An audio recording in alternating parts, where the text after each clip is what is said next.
J. Maas, what would your favorite piece of gear candy be? I know you spend a lot of time in the studio. If you had to boil it down to one piece that never leaves your side these days, what would it be? I feel like if it's from being like a producer standpoint, I feel like I basically can't make records without a real distressor. So I would say that's my favorite compressor of all time. I've got 1176s here. I've had like, like real like 2As and like Verimuse and all that stuff. And they're all beautiful, but like Desert Island compressor, because I love being able to add the distortion and the harmonics and stuff if I want to as well. And you just can't make it sound bad. So that would be the Empirical Labs EL8 distressor. Yep. It's such a workhorse too. I mean, you put everything through it like that. It's literally so true. And you know your own, and you know exactly what you want out of, even just the additional color. Yeah, that's a great one. Nobody's said that thus far. Yeah. But I mean, that's awesome, dude. I mean, so what if, and now it's going to go down the rabbit hole. What if we're talking instrument? Because you're a player at heart. I know that much. And we did talk through the Defeater record. So I've got this bass that has been on everything. Oh boy. This is a Marcus Miller signature series. It's Japanese, but it's like a J bass style. It has an active passive switch here, which I never use active. And just standard J bass, I had to replace a knob, didn't care. But the tuning pegs on this are actually backwards. So what you're used to, like turning, and everybody who comes to the studio and uses this bass, which is a lot of people, they're like, what the? And I'm like, oh yeah, those tune backwards. And like, so as you go to like turn it up, it goes down. They like flip the gear ratio. I don't know, something Marcus Miller wanted to do. But this is like, first of all, it's a very, very heavy bass. Kurt Ballou once described this as the Mesa Boogie of bass guitars, which I kind of agree with. It is really, really good at cutting through shit. So like, I've been known on my records to maybe have a more aggressive bass tone than others may have chosen. I really like it when I can like really hear and feel the bass. And this bass does a really, really good job of giving me that upper like 3K presence from the strings, and somehow in a way that still feels natural, but it's really like it really cuts. It's awesome. Amazing. Yeah. Oh, dude, I'm so glad we asked about the gear. It's as though you read my mind, because before we hopped on here today, I was just talking to Tom about how I can get any one of my basses from True Level up in Jersey down to Atlanta, because I didn't really bring a bunch of my stuff. Everything's still there. And I'm like, dude, am I going to have to I'm literally this close, right? Like almost today to just grabbing and buying another bass and having it shipped here.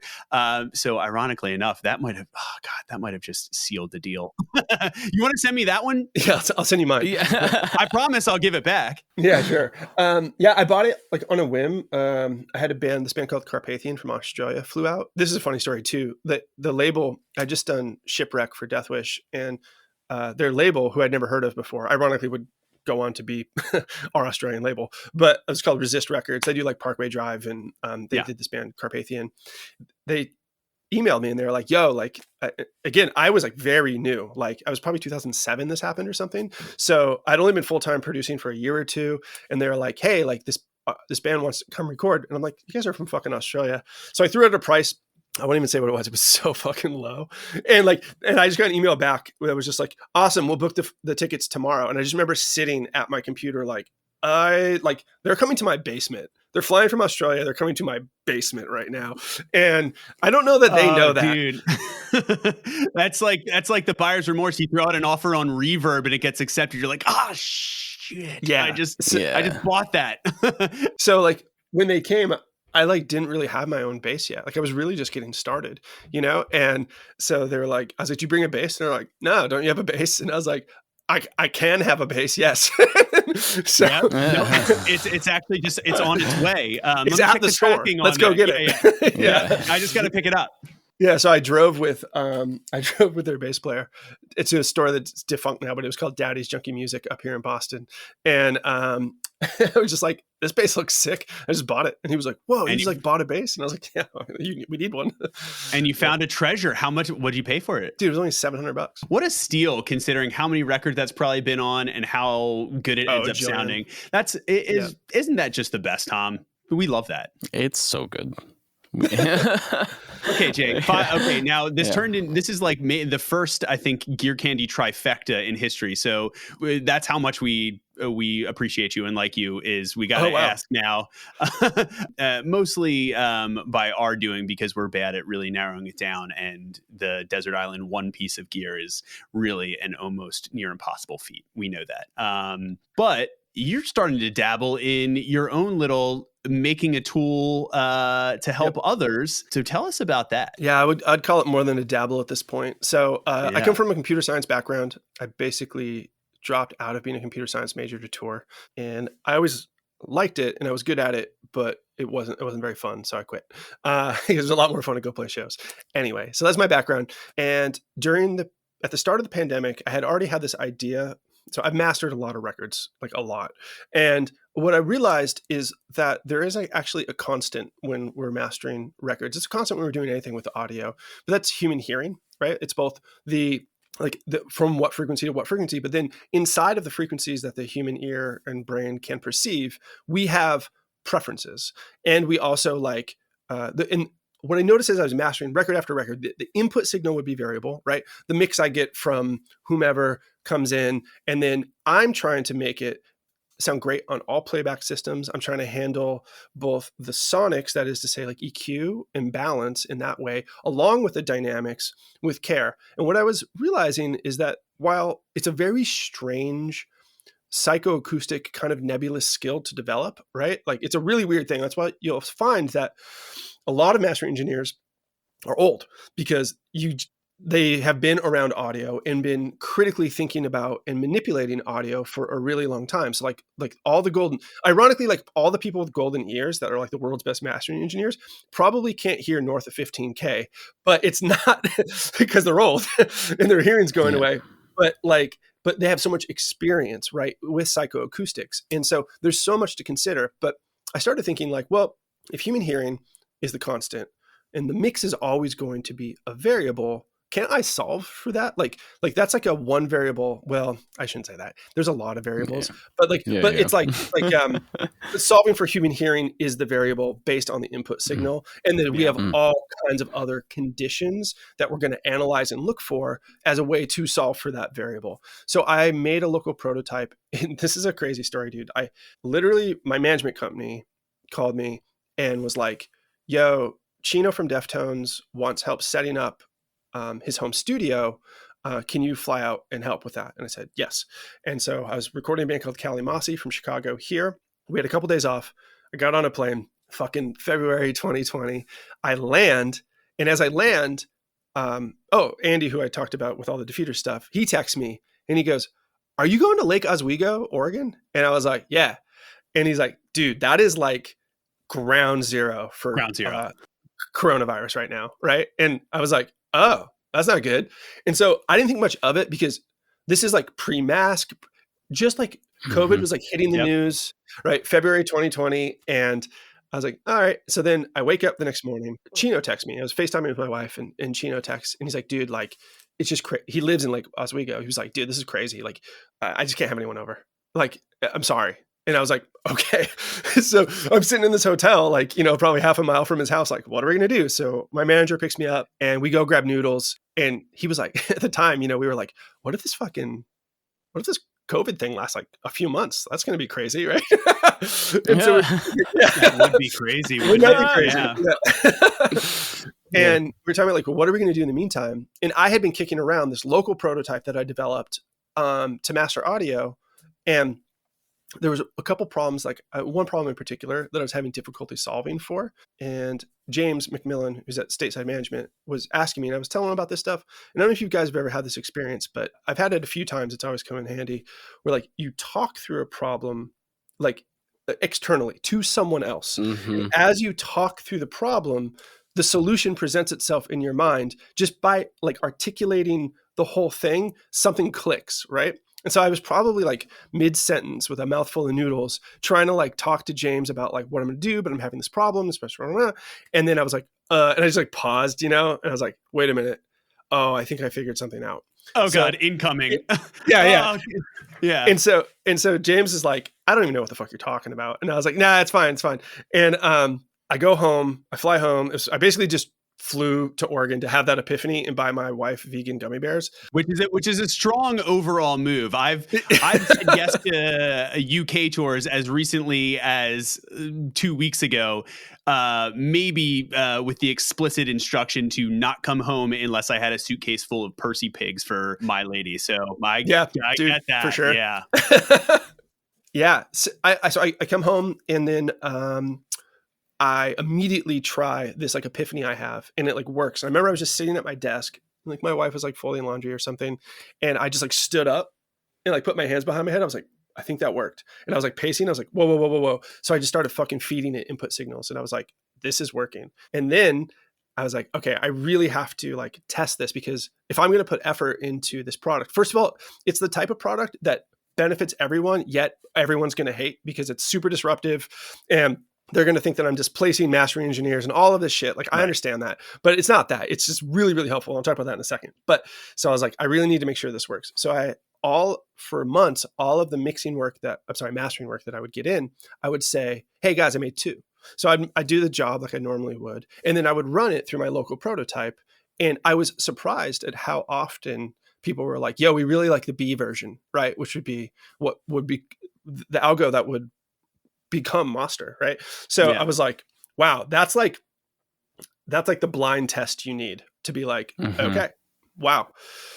At that point, I was like, okay, if we're going to turn this into a product, I don't have any experience with that. I can make it for myself. It can run here locally. My assistants that work here at the studio were constantly asking me to run shit through it. It was really annoying because I had to run everything locally, right? And they'd be like, here's 12 tracks. I'm like, dude, I'm in the middle of something. And so I was like, but it showed me also the benefit of like, they liked it.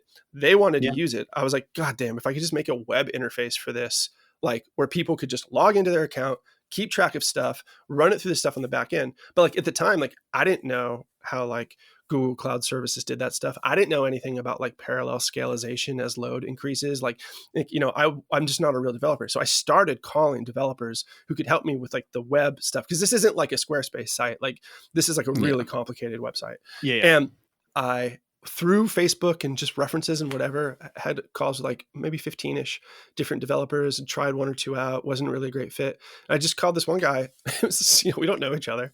And we're talking and he's like, well, and I had all these ideas for like how we'd make it work. Right. And he goes, that would work for a little while, but it's not a good idea. And here's what you should do. And he just started rattling off like, you want this because of that, da, da, da, da, da.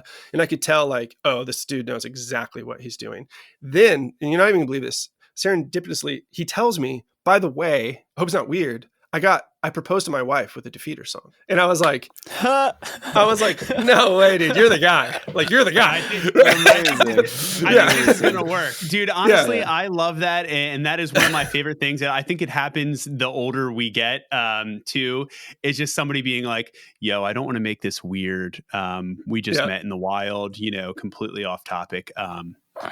Your first 3 records were, you know, kind of like on repeat in my car from like this year to this year. And I was like, oh, yeah. So I like that kind of stuff where just like, it's always the, hey, I don't want to make this like weird, but it's like, that's not making it weird, but you know, it is very funny. It's like, it's just like in a cool, warm, inviting way. It's like, oh, well, I know a lot more about you now, just in context, you know, sharing that. So yeah, how about that? Well, that's, then at least, you know a lot, especially when it comes to, and I've noticed this too, like getting into business, so to speak, with other people. It's a very scary thing. I mean, Tom and I have known each other for so long, but it's like you walk into a room and after like, you know, a half an hour, I'm like, I feel like I'm going to be friends with this guy forever now. Sure. You know, and kind of that thing. I like, you see that whole like amorphous, like notebook picture play out in like Friendland, you know, in a simple thing, but it's stuff like that where you're like, oh, I think you get a lot more of all of the other things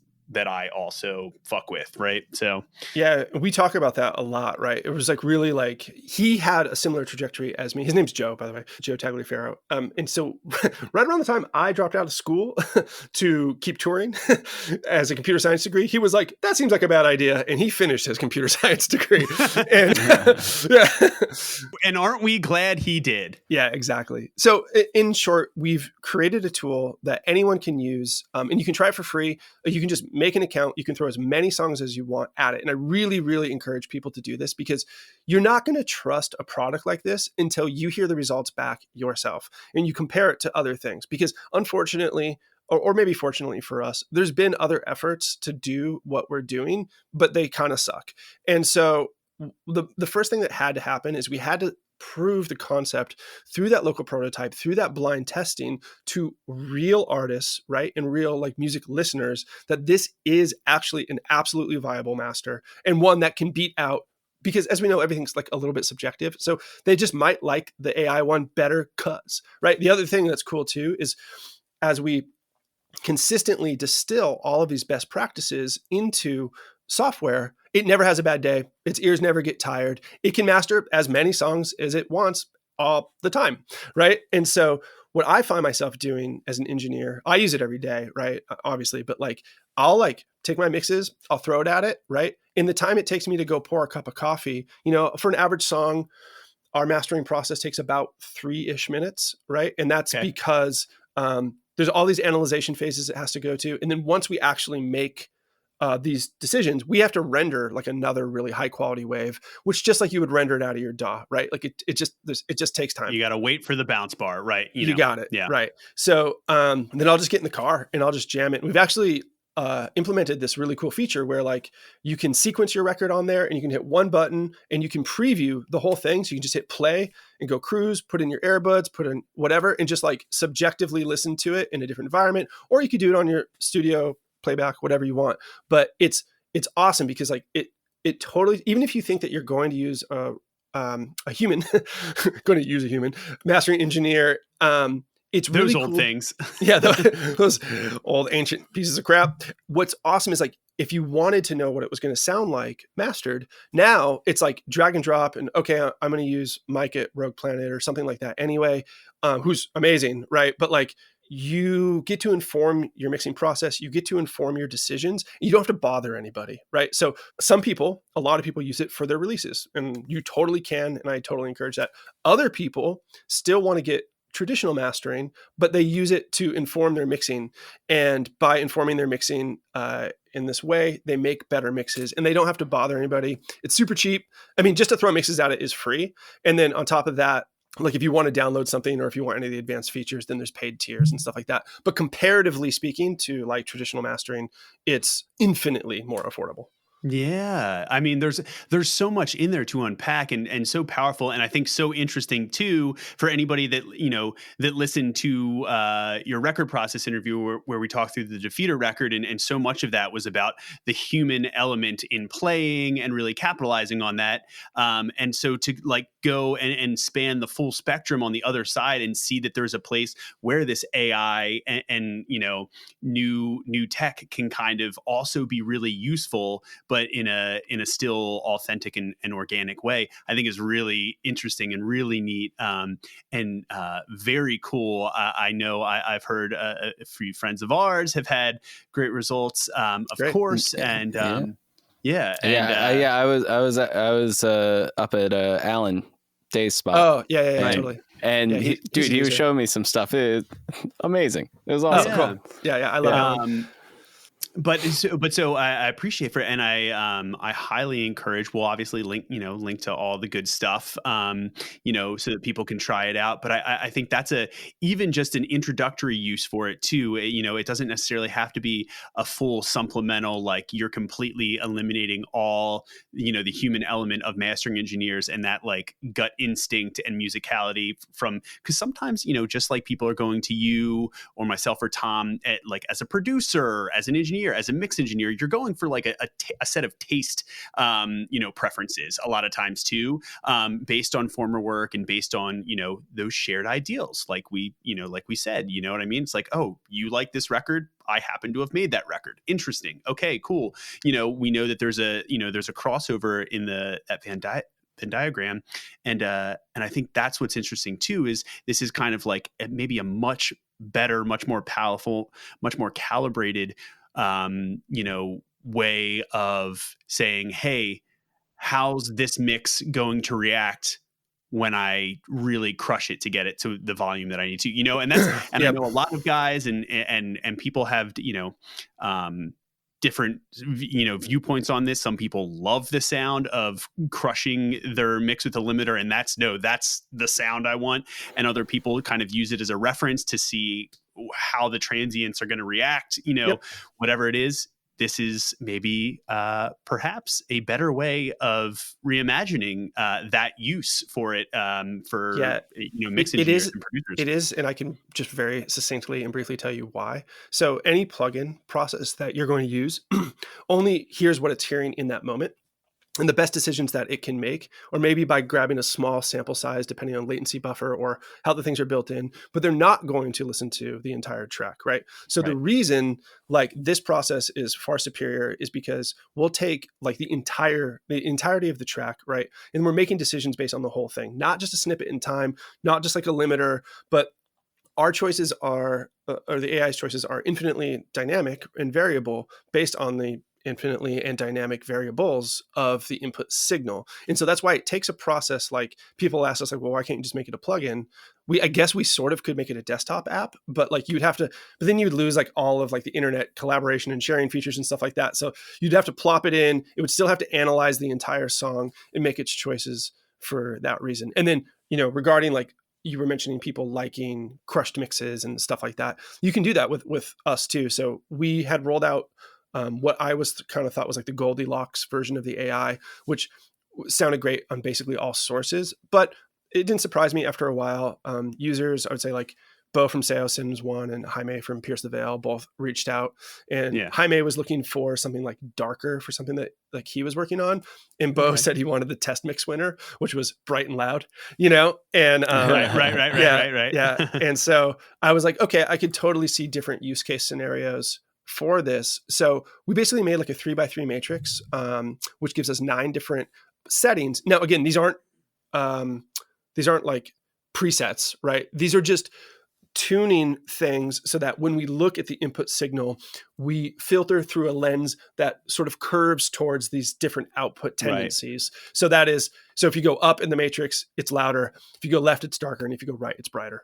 A sliding scale for your Logic percussion drummer. How busy? Yeah, exactly. No, 100%. And I'm sure, hopefully, somebody out there is getting a chuckle out of that one, because that's how I picture it. But it makes so much sense, and it's very intuitive in that way to give people options. And I think that's also important, right? Because from genre to genre, you're gonna want different preferential things, and that's part of the reason why you go to the guy that masters all of the country pop stuff or all of the metal stuff, because they know that world. And I think that this is a great supplemental way of addressing that, dude. Yeah, Jay literally uploading to EP right now. Oh, you are? Yeah. Real time. Amazing. For real time music. Yeah. He's look at that. Well, you'll have to follow it up, Tom, maybe a little brief review in the comments when we drop this. Amazing. Yeah. Dude, what settings did you use, Tom? Oh yeah. I just went in normal. neutral. Yeah. I've been sort of living on normal dark recently. We added some stuff to it that handle things that I encounter in mixes all the time, like high mid range, like occasional high mid range peak nightmare frequencies. Added some stuff. So if you're experiencing that, like if you feel like the output is maybe like a little too high mid aggressive, I would encourage you. There's actually a button on the site that you can just rerun it with a different setting too. So you don't have to like re-upload, but you can try different stuff out and see what you like. Amazing. Cool. Oh, wow. Now I want to know which setting I am. Yeah, exactly. Wow. All right, Jay. Well, dude, this has been an incredible, by far our most robust Gear Candy segment yet. So no, and I mean that in the best possible way, truly. This has been awesome. I'm sure we could continue shooting it, but we'll cut it off for now and say thank you and let you get back to doing what you do very well, man. We appreciate your time. Yeah. Well, thanks for having me, guys. Music to my